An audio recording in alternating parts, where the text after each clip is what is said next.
Hey there, editors and creators.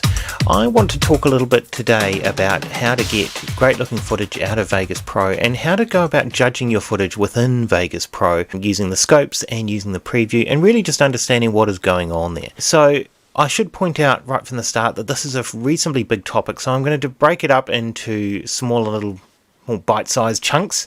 So stick around and watch the whole series if it is of interest to you. This is not necessarily going to be suitable for everybody. Clearly, people who are used to using Vegas, who've used them for years, will have their own methods of accurately delivering video after years of trial and error. And certainly if you're working with more specialized tools, high dynamic range or ACEs, something like that, then this is possibly not going to be exactly right for you. So this is really more geared at people who are just starting out with video, who perhaps haven't had a lot of background in it, and they're shooting something with their mirrorless camera or their smartphone, or they're doing some screen capturing, they're uploading it to places like YouTube and Vimeo, and they're perhaps getting results that aren't exactly what they're expecting, and they don't totally know why.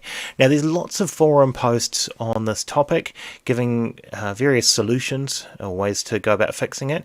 I want to drill a little bit deeper into some of those solutions and the benefits and disadvantages, because it's not a one solution suits all situation. So in order to explain why that might be the case, we need to actually go back to the early days of digital video. So back to a standard called Rec 601, which was essentially the standard that was devised for digitization of analog video. And when they developed this standard back in the early 1980s, they created they used an 8-bit scale. And for those of you who don't really understand what we talk about, what we mean when we're talking about 8 bits, essentially you've got a binary, it's a binary system, so 1 and a 0, so that's the 2, and then it's to the power of 8. So 2 to the power of 8, or 2 times 2 times 2 with 8 2s, is going to equal 256. So the 8-bit scale basically goes from 0, being pure black, all the way up to 255. So 256 steps in total in order to represent luminance on in an image, a digital image. And then because it's color video, we have 256 red, 256 green, and 256 blue data points. And they can all be muddled up together in order to get just under 17 million total colors, based on going from black at 0 for each one of them up to 255 at full brightness for each one of them. So just to sort of show you briefly how that works, if we get a white image here on the Vegas timeline, you can see it is sitting on the histogram up here at 255. If I just make a simple brightness change to it, like so. Actually, I'll move this out of the way so you can see what's going on. If I reduce the brightness, you'll see that the value basically of the pixels on that screen are being reduced until eventually we get to 0. And once we're at 0, we also have a black window on here. So that's all pretty simple so far.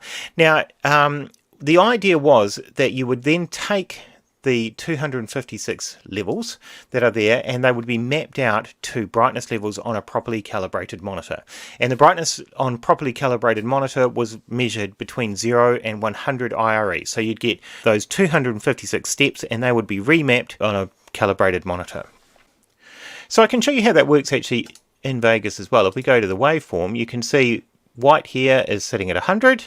And again, if we reduce the brightness down, you can see black is sitting at 0. Okay, so that's supposed to represent essentially what is going on with the screen.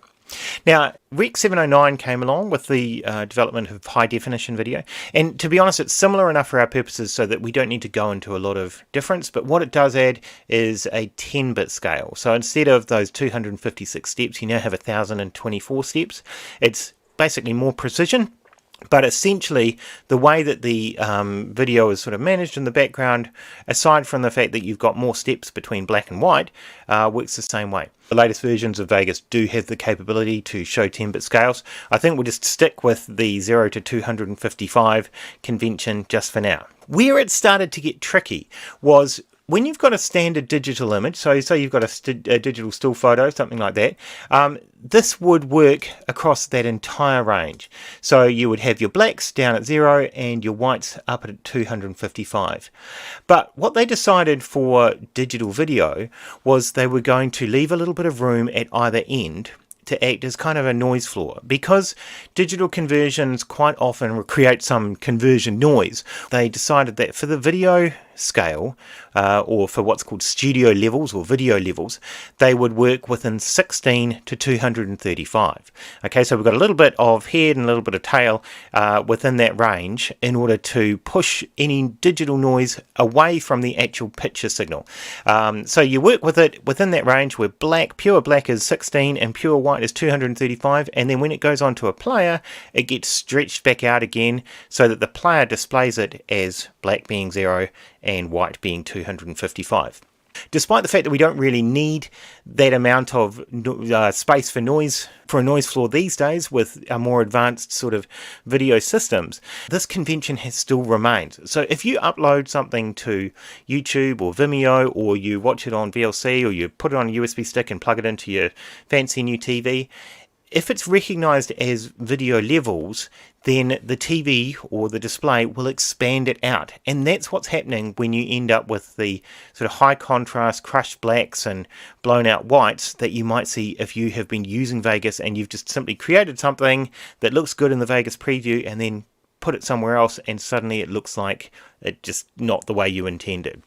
So if you look at proper video, so something like this, you will see that video levels, the video itself is actually contained within that range, that 235 down to around about 16. This one doesn't quite go down to 16, as opposed to a still image, which you can see takes up the whole range. And this is where things get a little bit confusing when it comes to Vegas Pro compared to the way that other applications work. But I'm going to leave it there for now. Please carry on watching the other videos in this series and you can find out what's going on with Vegas and how to deal with it for your particular requirements.